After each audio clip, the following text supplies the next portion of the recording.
ராம ராம ராம ராம ராம ராம ராம ராம ராம ராம ராம ராம जानकीकान्तस्मरणं जय जय राम राम हर नमः पार्वतीपतये हर हर महादेव गोपिका जीवनस्मरणं गोविन्द गोविन्द सद्गुरु महाराज की बोला पुंडलीक वरद आंजनेय स्वामिनः हरे राम राम राम हरे हरे हरे कृष्ण कृष्ण कृष्ण हरे हरे हरे राम राम राम हरे हरे हरे कृष्ण कृष्ण कृष्ण हरे हरे विष्णुं शशिवर्णं चतुर्भुजं प्रसन्नवदनं ध्यायेत् सर्वविघ्नोपशान्तये वागीशाद्य सुमनसः सर्वार्थानामुपक्रमे यं नत्वा कृतकृत्याः स्युः तं नमामि गजाननं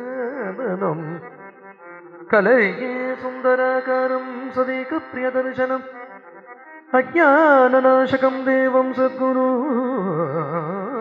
मुरलीधरम् दोर्भिर्युक्ता चतुर्भिस्फटिकमणिमयीम् अक्षमालां ददहना हस्ते नैकेन पद्मं सितमपि च शुकं पुस्तकं चापरेण भास कुन्देन्दुशङ्खस्फटिकमणिनिभा भासमाना समाना स मे वाग्देवतेयं निवसतु वदने सर्वदा सुप्रसन्ना कूजन्तं राम रामेति मधुरं मधुराक्षरम् आरुह्य कविताशाखां वन्दे वाल्मीकिकोकिलं यः पिबन् सततं रामचरितामृतसागरम् अतृप्तस्थं मुनिं वन्दे प्राचेतसमकल्मषं गोष्पदीर्तवाराशिंशकीकृतराक्षसं रामायण महामालारत्नं वन्दे अनिलात्मजम् अञ्जनानन्दनं वीरं जानकीशोकनाशनं कपीशम् अक्षरन्तारं वन्दे लङ्काभयङ्करम् उल्लङ्घ्य सिन्धो सलिलं यशोकमन्यं जनकात्मजायाः आदाय तेनैव तदाह लङ्कां नमामि तं प्राञ्जलिराञ्जनेयं वैदेहि सहितं सुरद्रुमतले हैमे महामण्डपे ये पुष्पकमासने मणिमये वीरासने सुस्थितम् अग्ने जयति प्रभञ्जनसुते तत्त्वं मुनिभ्यः परं व्याख्यान्तं भरतादिभिः परिवृतं रामं भजे श्यामणो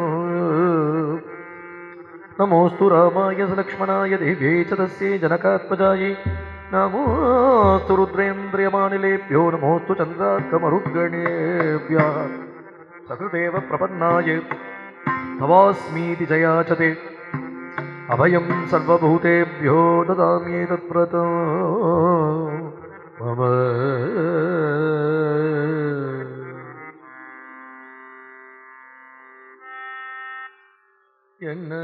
यन्नगमनसो कुररे यन्नगमनसो कुररे यन्नगमनसो कुररे पल्लग शाये सुगसु यन्नगमनसो कुररे पल्लग शाये सुगसु पनुग कनु कोनरी कनुले कनुले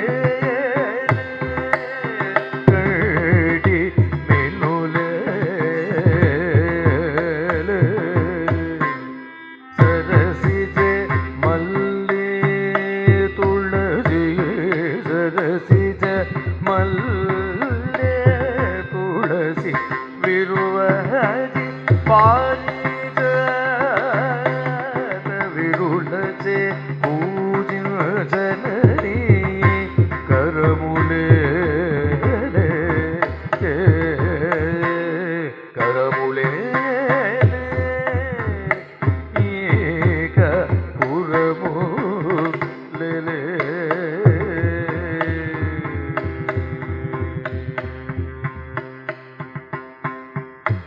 மலிமிதோ தியாகரது மலிமிதோ தியாகரஜு நேனின ராமமூர்த்தினி மலிமிதோ தியாகரஜு நேனின ராமமூர்த்தினி லாலிசி புகழி நாளிகே நாளிகே சூத்ர மாளிகே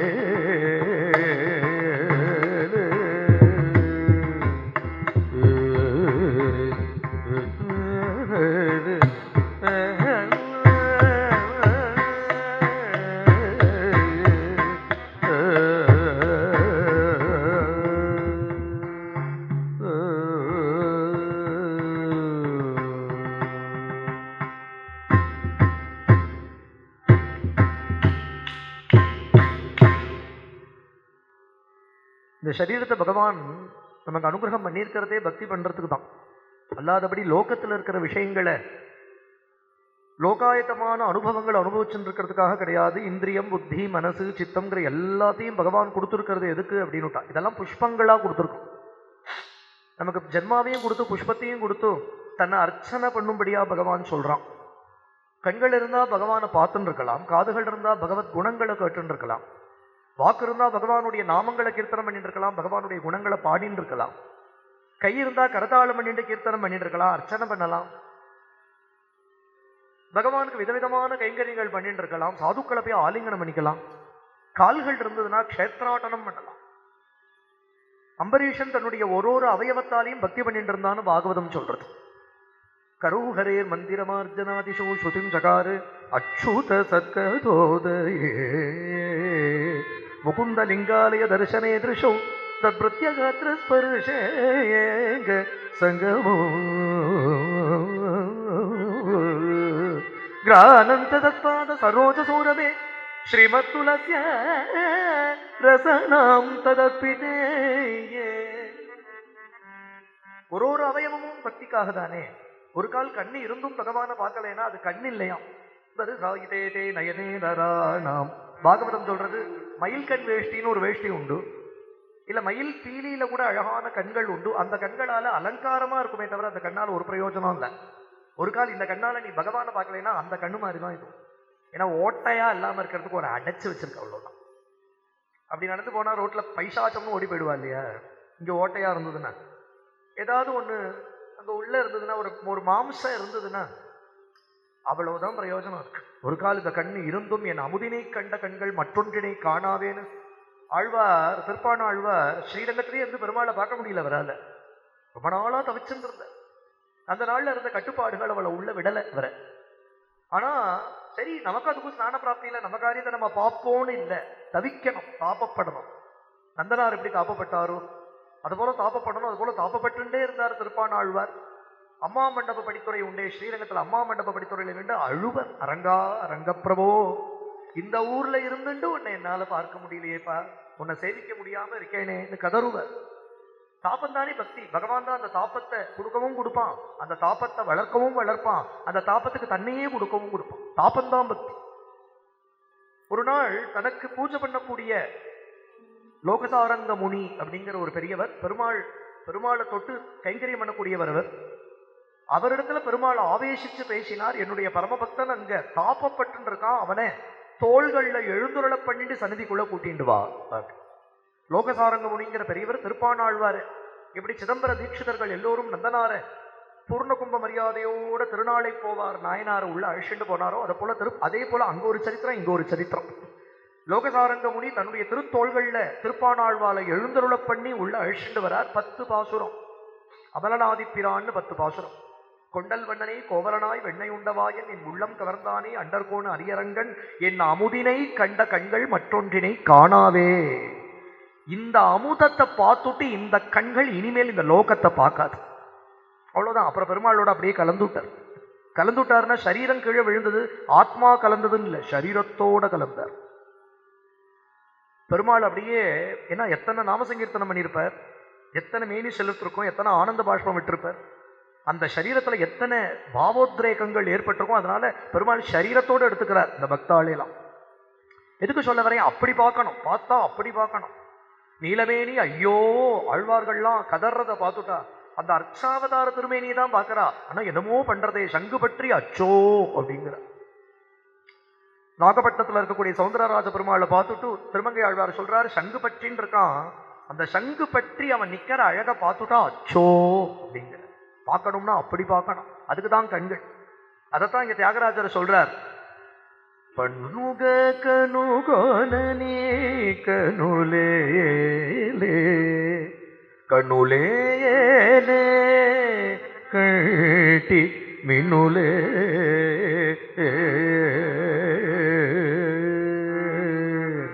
கண்ணையும் கொடுத்து கண்ணில் ஒளியையும் பகவான் ஏன் கொடுத்துருக்கான்னா தன்னை பார்க்க மாட்டானுங்கிறதுக்கு.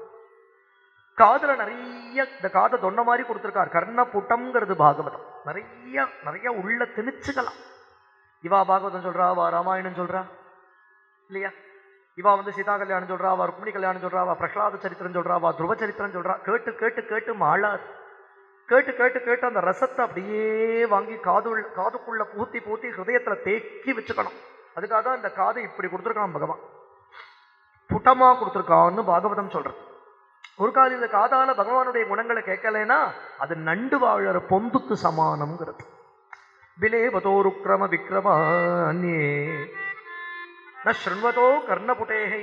இந்த கர்ணபுட்டத்தால பகவானுடைய குணங்களை கேட்கலையானால் அது வெறும் நண்டு வாழற பொந்துக்கு சமானம் தானே அப்படிங்கிறது.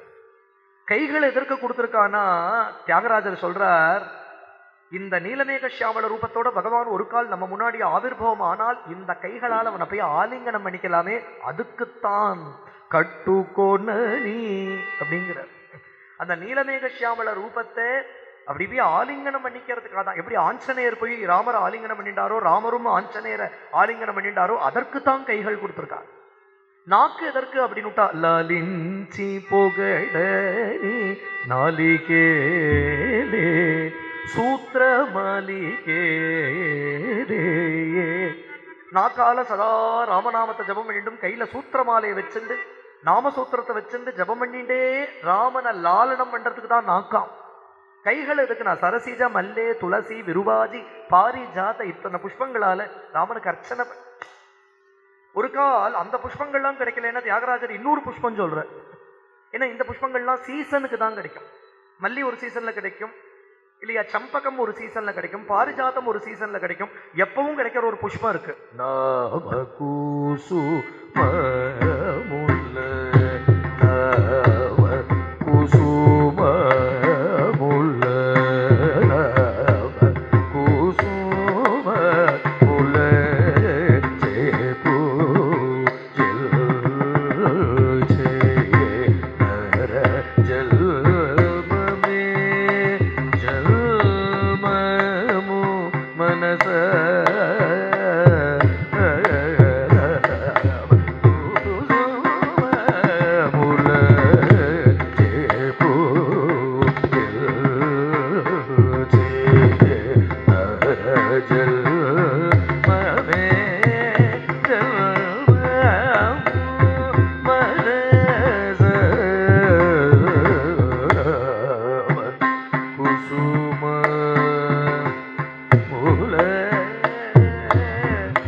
నామ కుసుమములచే పూజించే నరజన్మమే జన్మము.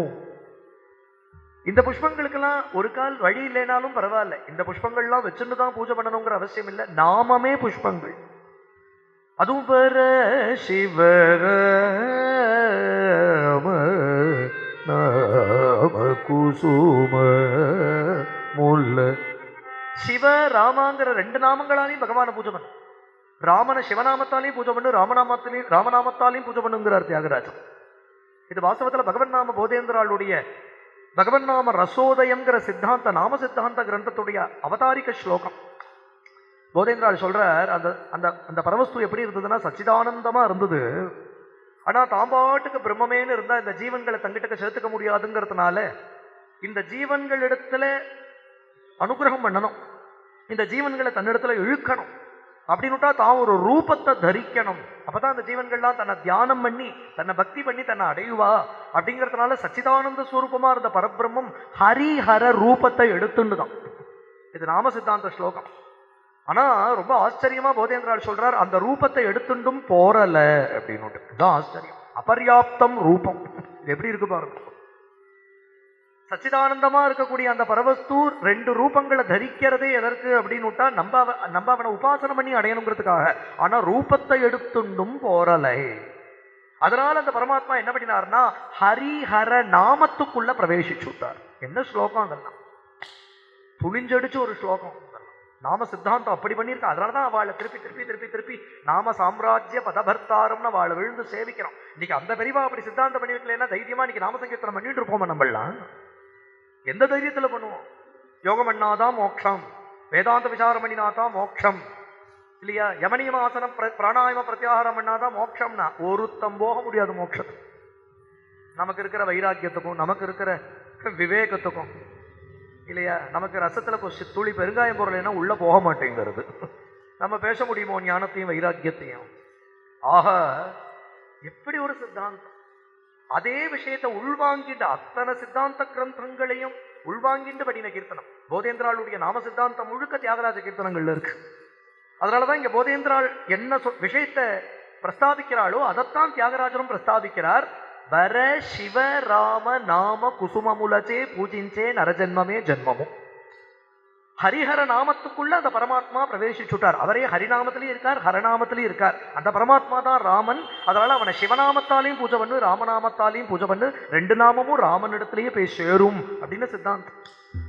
அதனாலதான் பரம பாகவதாள்லாம் திவ்யநாம சங்கீர்த்தனம் பண்றதை நீங்க பார்த்தேன்னா ஆரம்பிக்கிறதையும் சங்கரா சம்போ சங்கரா சம்போ சங்கரா சம்போ சங்கரா சங்கரா சம்போ சங்கரா சம்போ சங்கரா சம்போ சங்கரா கோவிந்தா ஹரி கோவிந்தா ஹரி கோவிந்தா ஹரி கோவிந்தா கோவிந்தா ஹரி கோவிந்தா ஹரி கோவிந்தா ஹரி கோவிந்த. ஆஹ்வான கீர்த்தனம் பாடத்துக்கு முன்னாடியே சிவநாமாவளியும் பாடுவா, ஹரிநாமாவளியும் பாடுவா. இதெல்லாம் நாம சித்தாந்தம் அப்படி பண்ணி கொடுத்துருக்கா பெரியவாள்லாம். அதை அனுசரிச்சே பஜன பத்ததியை ஏற்படுத்தியிருக்கா. கடைசியில திவ்யநாம சங்கீர்த்தனம் முடியறத்தே அவ்வளவு கீர்த்தனங்கள், ராமதாச கீர்த்தனம், நாராயண தீர்த்தருடைய கீர்த்தனங்கள், தியாகராஜருடைய கீர்த்தனங்கள்லாம் பாடி திவ்யநாம சங்கீர்த்தனம் பண்ணிவிட்டு கடைசியில முடிக்கிறதே சிவ சிவ பவ பவ சரணம் சம்போ பவது சதா தவ ஸ்மரணம் அப்படின்னு கடைசியில சிவநாம ஸ்மரணத்தோட தான் திவ்யநாமம் பூர்த்தி. ஹரிஹர நாமத்துக்குள்ள பேதமே கிடையாது. வேதம் பார்த்துட்டா ரெண்டு பேருமே நரகத்துக்கு தான் போவான்னு கீதையில ஸ்லோகம். சங்கரத்வேஷியா இருந்து ஹரிபக்தி பண்றவனோ இல்ல ஹரித்வேஷியா இருந்து சங்கர பக்தி பண்றவனோ ரெண்டு பேரும் சூரிய சந்திரால் இருக்கிறவங்க தான் நரகத்துக்கு போயிடுவான்னு பகவான் சொல்றான். ஏன்னா நீ எந்த ரூபத்துல துவேஷத்தை காண்பிச்சாலும் அது பரமாத்மா கிட்டே காண்பிக்கிற துவேஷமா ஆயிடும். இது அத்தனையும் எதுக்கு சொல்லிட்டு வரேன்னா, தியாகராஜர் சொல்றார், பூஜைக்கு பெரிய பீட்டம்லாம் தேடிட்டு போகாதே. இதுக்கு போய் எங்கேயாவது ஒரு கடத்தெருவுக்கு போய் ஒரு கொல்லன் கிட்டக்க போய் ஒரு தங்கத்துல ஒரு மந்தாசனம் பண்ணிட்டு வந்துட்டா தேவையில்லைன்னா நினைக்காதே. ஸ்ரீமல் மானச கனக பீட்ட மூன மானச கனக பீட்டம், மனசே கனக பீட்டம். காமக்ரோதாதி அழுக்கு இல்லாதபடி அந்த பீட்டத்தை வச்சுக்கோ. சரீரமே ஆலயம். அதுல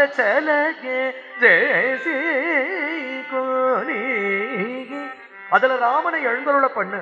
அதுல எழுந்தருள பண்ணி வர சிவ ராம நாம கூசு. என்ன கீர்த்தனம் அதில், என்ன கீர்த்தனம், மணிமணியா கீர்த்தனம். இதெல்லாம் ஒண்ணு. இந்த கீர்த்தனங்கள் எல்லாம் சாம ஆவர்த்தி பண்ணிட்டு உட்கார்ந்து இருந்தா போரும்னு தோன்றும். எங்கேயாவது ஏகாந்தத்துல போய் இந்த கீர்த்தனங்களை ஆவர்த்தி பண்ணிட்டு இருந்தா போதும். இந்த கீர்த்தனங்களுடைய மாதுரியத்தை தியானம் பண்ணிட்டு இருந்தா போதும். ஒரு நாள் ராமன் முன்னாடி வந்து நிற்பான். நின்ன கீர்த்தனம் தான், இன்னும் சும்மா சொல்லல, பாடி கொண்டு நிறுத்தின கீர்த்தனம். அதெல்லாம் தெய்வத்தை பார்த்து பாடின கீர்த்தனம், சாமானியம் இல்லை. இதுவே போரும்.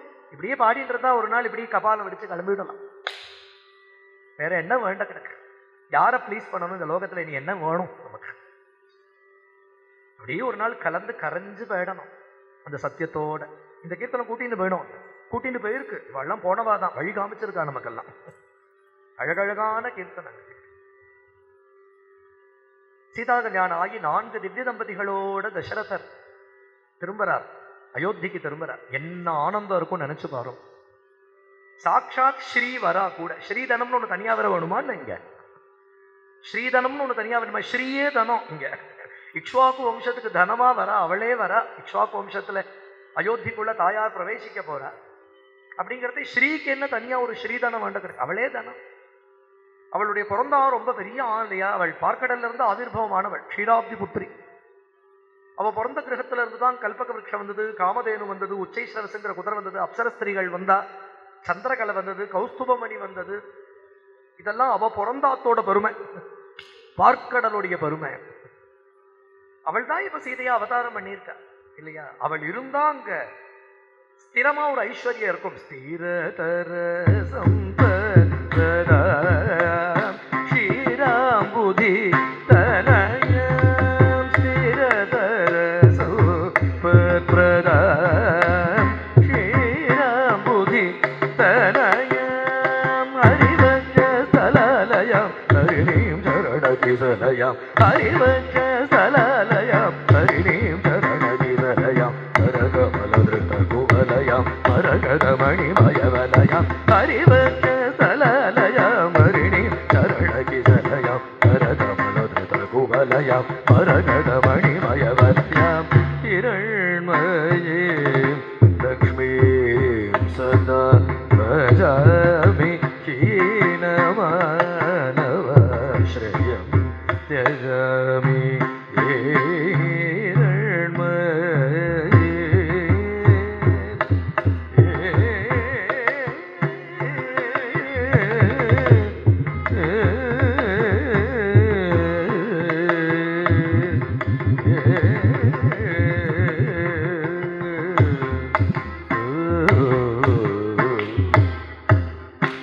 ஹரியுடைய வக்ஷஸ்தலத்துல நித்தியவாசம் பண்ணக்கூடியவர்.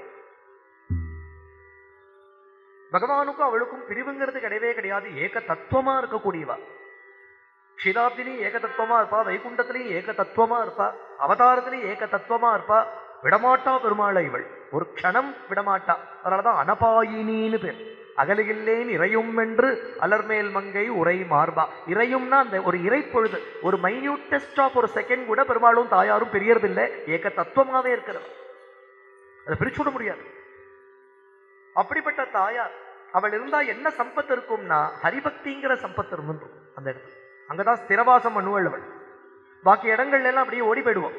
அவளுக்கு எவ்வளவு புண்ணியம் இருக்கும், அவளுக்கு அந்த புண்ணியத்துக்கு தக்க பலனை கொடுத்துட்டு ஓடி போயிடுவோம். பாக்கி இடத்துல எல்லாம் சலாவா இருப்போம். பாகவதாளுடைய கிரகத்துல அச்சலமா இருப்போம். நித்யோத்சவோ பவேத்யேஷாம் நித்யஸ்ரீ. நித்யஸ்ரீ பாகவதாளுடைய கிரகத்துல. என்ன சார் இப்படி சொல்றாரு? ஒரு தப்படிக்கு வழி இருக்கிறது இல்ல பாகவதாளத்துல. அவாத்துல போய் நித்யஸ்ரீ இருக்குங்கிற இல்லைனா திருப்திங்கிறது ஸ்ரீ. ஸ்ரீங்கிறது என்ன அப்படின்னு வீடு முழுக்க சாமான கொட்டி வச்சுக்கிறது ஸ்ரீன்னு பேர் இல்லை, அல்பத்தனம்னு பேர் இருக்கு. வீடு முழுக்க சாமான கொட்டி வச்சுருக்கான் இல்லையா, அப்புறம் அடுத்த வீடு தேடின்னு இருப்பான், ஏன்னா பாக்கி சாமான்லாம் கொட்டி வைக்கிறது. அப்புறம் என்ன, அப்புறம் 2 வீட்டுக்கும் செக்யூரிட்டி போடணும், அப்புறம் 2 வீட்டுக்கும் சிசிடிவி கேமரா வைக்கணும் இல்லையா. இதுல போய் ஸ்ரீன்னு யாராவது சொல்லுவாளான்னு இதை போய் நிறைய மெட்டீரியலை பொசஸ் பண்றது ஸ்ரீ இல்ல, எது இருக்கோ எது இல்லையோ. ராணிதி ராது போனிதி போது நீ செந்த விடுவஜால ராது அப்படின்னு பாகவதாள் இருக்காளே, ஒரு தப்பிடிக்கு வழியிலேனா கூட பரவாயில்ல. ஹமாரோ நிர்தனகோ தனு ராம் சூர்தாசர் பாடுறார். நிர்தனமா இருக்கேன்னு நினைக்க வேண்டாம், எங்களுக்கு கஜானா அதிகாரி பகவான். அவருக்கு தெரியும் எப்ப ட்ரெஷரிய எப்ப ஃபண்ட் ரிலீஸ் பண்ணணும்னு அவருக்கு தெரியும். அவர் பார்த்து நிர்வாகம் பண்ணிட்டு இருக்கார். யோகக்ஷேமம் மகாமியம்னு பாகவதால் என்ன பண்ணுவானா, நிச்சிந்தியா கீர்த்தனம் பண்ணிட்டு இருப்பார். நிச்சிந்தியா வாழற வாழ்க்கைங்கிறது அதுக்கு ஒரு தனி லிபி இருக்கு, புரியறத. எது இருக்கோ எது இல்லையோ அவா சௌக்கியமா பஜனை பண்ணுவா, பாராயணம் பண்ணுவா, கீர்த்தனம் பண்ணுவா. இன்னித்த பொழுது என்னடா பண்ண போறேன்னா பகவான் இஷ்டம் அப்படின்னு விடுவா. நாளைக்கு பொழுது என்னடா பண்ண போறேன்னா அவன் இஷ்டம். அண்ட சராச்சரத்தை சிருஷ்டி பண்ணி ஸ்திதி பண்ணி சம்ஹாரம் பண்றவனுக்கு இந்த இந்த அல்ப வைத்த ஒப்பறதா பெரிய விஷயம். ஆனா பாகவதால் அதை லட்சியம் கூட பண்ண மாட்டேன். எது வேணா யார் வேணா என்ன வேணா பேசிக்கிட்டோம், என்ன வேணா சொல்லட்டும். யார் என்ன சொன்னாலும் அஞ்சாதே நின்றமே ஐயல் கருணையை பாடு ராக ஆலவனமுடனும் பாடு முடிந்த படமோடும் சதியோடும் ஆடே அருமையன வந்த பிறவிகளோ பல ஆயிரத்தாலும் வருமோ அதனில் யாரெல்ல சொன்னாலும் அஞ்சாதே நெஞ்சமே ஐயல் கருணையை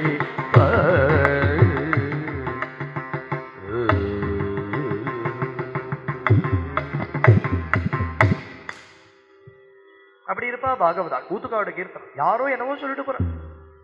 உலகம் 1000 பேசும், தியாகராஜரையே பேசிட்டு இந்த உலகம்.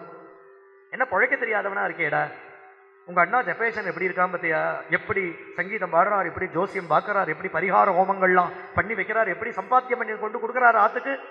உனக்கு தான் பழைக்கவே தெரியலையே தியாகு, இப்படி இருக்கே நீ என்ன ராம ராம ராமான் பித்து பிடிச்சு கொடுத்தா உனக்கு, என்ன கண்டடா நீ இதுல அப்படின்னு கேட்கிறா. தியாகராஜர் சொல்றார், நான் காண்ற சௌக்கியம் என்னன்னு உங்களுக்கு தெரியுமா. தாந்த சீதா காந்த கரு ஓடைய தாந்த சீதா காந்த கரு ஸ்வாந்த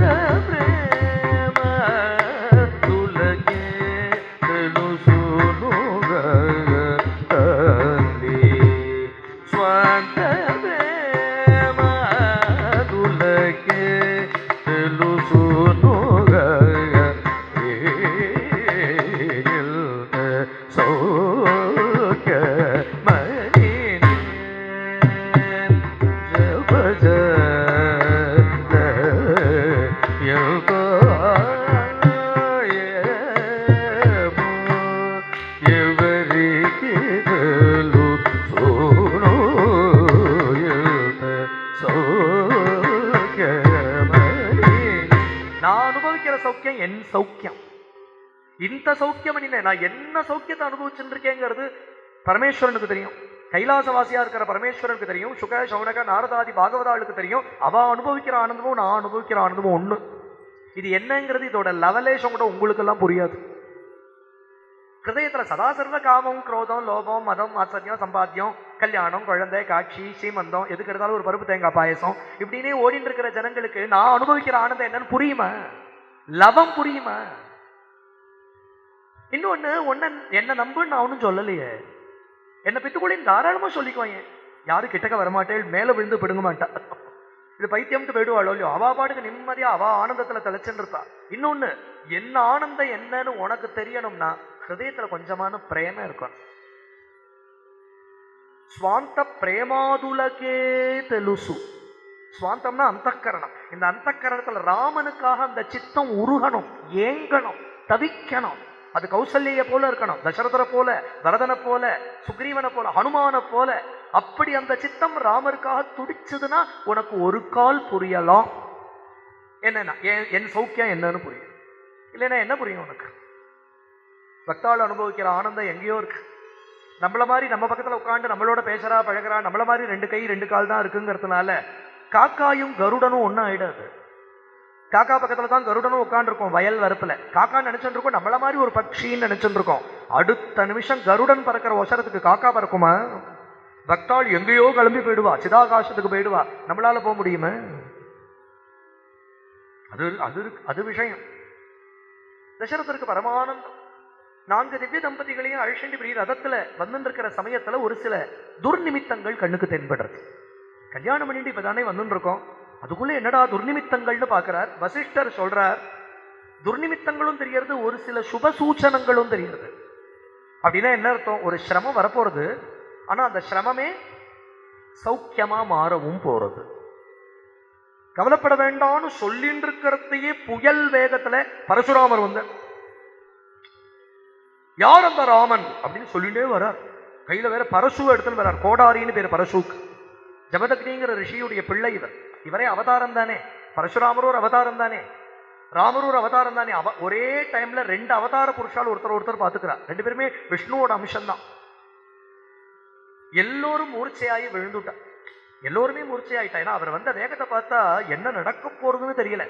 இவர் வேற அதர்மம் பண்ணக்கூடிய க்ஷத்திரியர்களை பூண்டோட ஒழிப்பேன்னு கங்கணம் கட்டின்னு இருக்கார். க்ஷத்திரியால பார்த்தாலே விடமாட்டார் பரசுராமர்.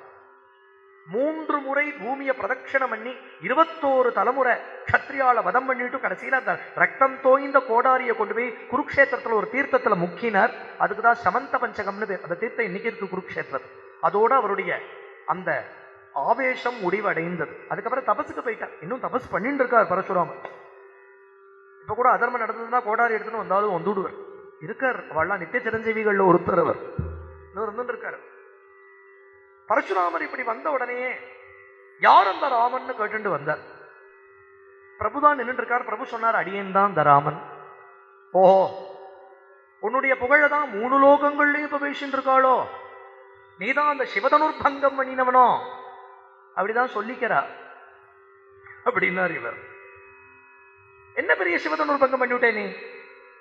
உளுத்து போன வில்லு ரொம்ப நாளா வாத்துல இருந்தது, உளுத்து போய் எடுத்த உடனே பொல பொல பொலன்னு கீழே விழுந்திருக்கும். குழந்தை கூட எடுத்து தூக்கி நிறுத்திவிடும். என்னமோ நீ பெரிய காரியம் பண்ணிவிட்டதா, லோகமே உன்னை கொண்டாடுறதே. என் கையில ஒரு தனுசு இருக்கு, அதுக்கு விஷ்ணு தனுசுன்னு பேரு. இருக்கு முடிஞ்சா இதை எடுத்து நானேற்றி காண்பி பார்க்கலாம். இதெல்லாம் ஒரு வியாஜம். பரசுராமருக்கு என்ன கர்ப்பமா? இது ஒரு வியாஜம். 2 மகாபுருஷால் ஒருத்தர் பார்த்துக்கிறா, அவளுக்கு மத்தியில் ஒரு சம்பாஷணை நடக்கிறதுனா அது நம்ம புத்திக்கு புலப்படாத ஒரு விஷயம். பரசுராமருடைய அவதார காரியம் முடிஞ்சு கொடுத்து ராமருடைய அவதார காரியம் ஆரம்பிக்க போறது இப்பதான். அதற்காக இந்த வைஷ்ணவ தனுச கொடுக்கறதுக்காக வந்திருக்கார். அது மட்டும் இல்ல, தன்னுடைய வைஷ்ணவ சாநித்தியத்தை ராமருக்கு கொடுக்க வந்திருக்கார். ராமர் என்ன பண்ணினார்? ரொம்ப பவ்யமா அதை வாங்கிட்டார். அதை ரொம்ப அழகா நானேற்றினார். அம்பு பூட்டிட்டார். அம்பு பூட்டினதுக்கு அப்புறம் அந்த அம்பு சும்மா போகாதுன்னு நேத்திக்கு தான் சொன்னேன். ஒரு அம்பை எடுத்தார்னா அதுக்கு ரொம்ப டெஃபினட்டா ஒரு பர்பஸ் இருக்கும். அதுக்கு ஒக்கமாட்டா ஒக்க பான ஒக்க தார. அந்த அம்பு சரி வேண்டாம், இது யூஸ்லெஸ்ஸா போயிடுத்துன்னு வச்சதா சரித்திரமே கிடையாது. இப்ப இந்த அம்புக்கு என்ன பதில் அவர் கேட்கிறார். நீங்க நான் ஏற்ற முடியுமான்னு கேட்டேன். நான் ஏற்றுட்டேன், அம்பு பூட்டிட்டேன், அம்புக்கு இலக்கு சொல்லுங்க. பரசுராமர் சொன்னார், நான் தபசால சம்பாதிச்சுட்டு இருக்கக்கூடிய 14 லோகங்களையும் இதுக்கு கொடுத்துட்டேன் அப்படின்னு தன்னுடைய தேஜஸ் அங்க கொடுக்கிறாருன்னு அர்த்தம். இப்ப பரசுராமர் கிட்ட மிச்சப்பட்டது என்னன்னா பிரம்மண்யம்னு ஒண்ணு மிச்சப்பட்டிருக்கு. அவருடைய சாநித்தியம் முழுக்க அங்க கொடுத்துட்டார். இப்ப அவரிடத்துல மிச்சப்பட்டது அவருடைய பிரம்மண்யம். ஜமதக்னி பிள்ளைன்னு ஒண்ணு உண்டே, ரிஷிபுத்திரர்னு ஒண்ணு உண்டே. அந்த பிரம்மண்யத்தால இப்ப என்ன பண்றார்? நவதம்பதியா கல்யாணம் பண்ணிட்டு யாராவது ஒரு பிராமணோத்தமர் முன்னாடி வந்தா ஸ்வஸ்தி வச்சனங்கள்லாம் சொல்லி ஆசீர்வாதம் பண்றது தானே முறை. அதனால ஸ்வஸ்திதே அஸ்து கமிஷ்யாமி அப்படின்னு ஸ்வஸ்தி வச்சனங்கள்லாம் சொல்லி ஆசீர்வாதம் பண்றார். பிருகுசூனு மதவிதர பிருகுசூனு மதவிதர பிருகுசூனு மதவிதர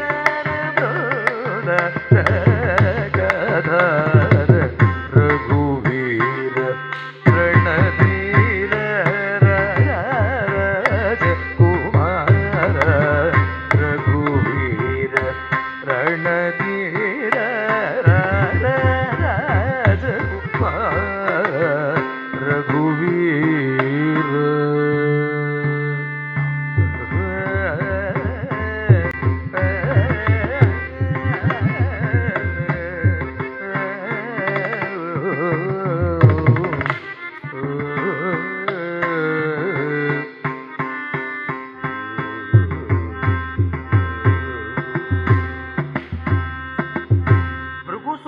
பதவிதார. பிருகு வம்சத்துல வந்தவர் தான் ஜமதக்னி. ஜமதக்னியுடைய பிள்ளை பரசுராமர். பிருகு சூனு மதவிதார பிருதர கதார ரகுவீர ரணதீர ராஜகுமாரா. அப்படி ரணதீரனா ரகுவீரனா பரசுராமருடைய கர்ப்பத்தை அப்படி பங்கம் பண்ணினவரா தீரனா ராமர் நிக்கிறார். எல்லோரும் மயக்கம் தெளிஞ்சு இப்பதான் எழுந்துண்டா. பார்த்தா ராமர் க்ஷேமமா இருக்கார். உடனே எல்லோருக்கும் சந்தோஷம் வந்தது. பரசுராமர் சௌக்கியமா கிளம்பி போனார் சாந்தமா. இதுக்கு மத்தியில ஒண்ணு நடந்தது. பரசுராமர் எந்த விஷ்ணு தனுச ராமரிடத்துல கொடுத்தாரோ இவாள்லாம் மயங்கி இருக்கக்கூடிய சமயத்திலேயே வருணனை கூப்பிட்டார் ராமர். தெய்வமா கூப்பிடுறார். பீஷாஸ்மாத் வாதப்பவதே பீஷாதேதி சூர்யா. இங்க தெய்வமா நடத்துற காரியம். யார் அங்க அப்படின்னா வருணன் வந்து பிரபோ அப்படின்னு கை கட்டி நிக்கிறான். மனுஷ தோரணையில இல்ல, தெய்வம்ங்கிற தோரணையில, சர்வேஸ்வரன்கிற தோரணையில.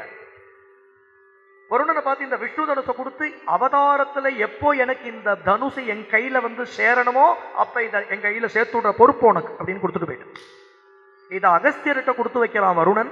பின்னாடி வனவாசத்துல பஞ்சவட்டியில அகஸ்தியாசிரமத்துக்கு போறதே அகஸ்தியர் இந்த தனுசை கொடுக்கிறார். அதுக்கப்புறம் தான் கரதூஷண வதமே ஆரம்பிக்கிறது. அப்பதான் ராட்சச வதம், ராவண வதத்துக்கு உண்டான காரியத்துக்கு பூர்வ பீட்டிக்கே அதுதான் கரதூஷண வதம் தான். அந்த சமயத்துல விஷ்ணு தனுசு அகஸ்தியர் கொடுக்கிறார் அப்படிங்கிறது ரொம்ப யுக்தமா இருக்கு. சௌக்கியமா இவாள்லாம் கிளம்பி ஆத்துக்கு போறா.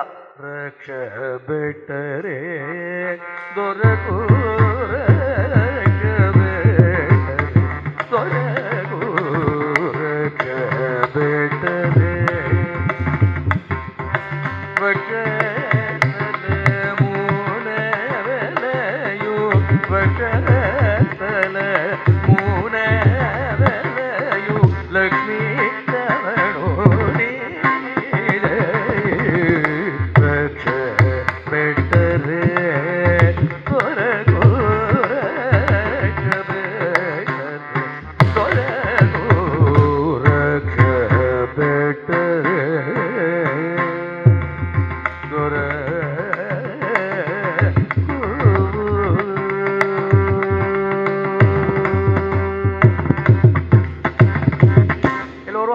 எடுக்கிறா, ரக்ஷ வைக்கிறா. ராரா ராஜகுமார ராராணி ராரா நலுகீட சின்னி பாதமு நீர బంగారు పలకలు చేసి ఉన్నదిరా శంఖచక్రశాయ ధర నీవు దయసాయరయ.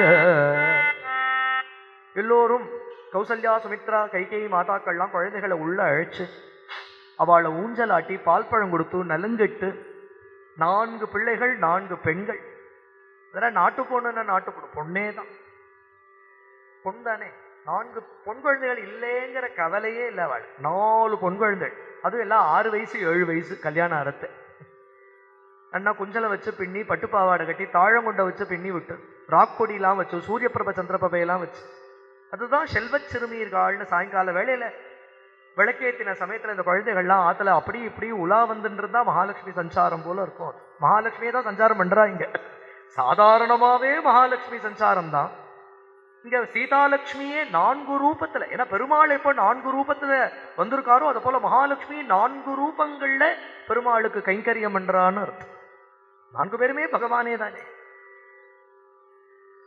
இப்படி இந்த குழந்தைகளுடைய ஆச்சரியமான கிரகஸ்த தர்மம். சீதையும் ராமரும் ஏகாந்தத்துல இருக்கிற சமயம் கூட லக்ஷ்மண சுவாமி அந்த ஏகாந்தத்திலையும் கைங்கரியம் பண்ணுவார். அதான் ஆச்சரியம். ஏன் அவருக்கும் உரிமையிலேன்னு ஒரு பத்னி இருக்காளோ இல்லையா? அவருக்கு சேவை பண்றதுக்கு 1000 பேர் இங்க காத்துன்னு இருக்காளே, சேவகர்களும் சேவகிகளும் அவருடைய அந்தப்புறத்துல காத்துன்னு இருக்கிறதே. இவருக்கு என்ன போய் ராமருக்கு இங்க சேவை பண்ணணும் அப்படின்னா விடமாட்டார். இத காரணம் சொல்லிட்டுதான் வனவாசத்துக்கே கிளம்புறாரு. இப்போ உங்களுக்கும் மன்னிக்கும் நான் கைங்கரியம் பண்ணாதான் சரிப்படும், அதனால நான் வரேன் அப்படிங்கிறார். என்னடா பண்ணுவேன்னா எல்லாம் பண்ணுவேன். துணி வச்சு போடுவேன், பாத்திரம் தேய்ச்சி கொடுப்பேன், கரிகால் நறுக்கி கொடுப்பேன். நீங்களும் மண்ணியும் ஹாயா கை கோத்துண்டு காட்டை சுத்திண்டு வாங்கோ, அதுக்குள்ள சமையல் தயாரா இருக்கும். யாரா துணி வைப்பா, யாரா பாத்திரம் தேய்ப்பாங்கிற கவலை இருந்ததுன்னா உங்களாலையும் மண்ணியாலையும் சௌக்கியமா சஞ்சாரம் பண்ண முடியுமா? இது ஒரு 14 வருஷம் ஒரு நல்ல ட்ரிப்புன்னு நினைச்சுக்கோங்க. கிரிசானுஷு ரம்சியத்தை, நீங்களும் ஜானகியுமா நல்ல மலை சிகரங்கள்ல சௌக்கியமா சஞ்சாரம் பண்ணிட்டு வரத்தே, நான் ஒருத்தன் ஆத்துல சேவகனா இருந்தா எல்லாம் சித்தம் பண்ணி வச்சிருப்பேன், நீங்க பாட்டுக்கு வரலாம், சௌக்கியமா இருக்கும் அப்படின்னு சொல்லிட்டு தான் கிளம்புற. அப்படி ஒரு கைங்கரிய ருச்சியை வச்சு ஆதிசேஷனே அப்படிதான். நீ நின்றால் குடையாம், இருந்தால் சிம்மாசனமாம், நடந்தால் மறுபடியாம், புல்கும் அணையாம், பூம்பட்டாம், அணிபொழில் விளக்காம், பெருமார்க்கு அரவுன்னு ஆழ்வார் சொல்றது. என்னென்ன உண்டோ அவ்வளவும் பண்ணுவாராம். படுத்துண்டா படுக்கையா இருப்பாராம், இருந்து உட்காண்டா சிம்மாசனமா இருப்பாராம், நடந்தா மறுபடியா இருப்பாராம், சர்வமும் பண்ணுவார் ஆதிசேஷன். சேஷோ லக்ஷ்மண உச்சியத்தை. தியாகராஜர் அழகா ஒரு விஷயம் சொல்ற, ஏகாந்தத்துல சீதையும் ராமரும் ஊஞ்சல் ஆடுறத இவர் ஊஞ்சல் ஆட்டி விடுவாராம். ஊஞ்சல் ஆட்டி விட்டுண்டா சும்மா ஊஞ்சல் ஆடினா நன்னாவே இருக்காது, ஊஞ்சல் ஆடினாலே பாடணும்னு தோணும். லட்சுமண சுவாமி ரொம்ப நன்னா பாடுவாராம். அதுவும் ரொம்ப அழகா ராக ஆலாபனம் பண்ணிட்டு ஊஞ்சல் ஆட்டி விடுவாராம். ராமரோ பரம ரசிக சிரோமணி, ஆஹா அப்படின்னு ரசிப்பறான்.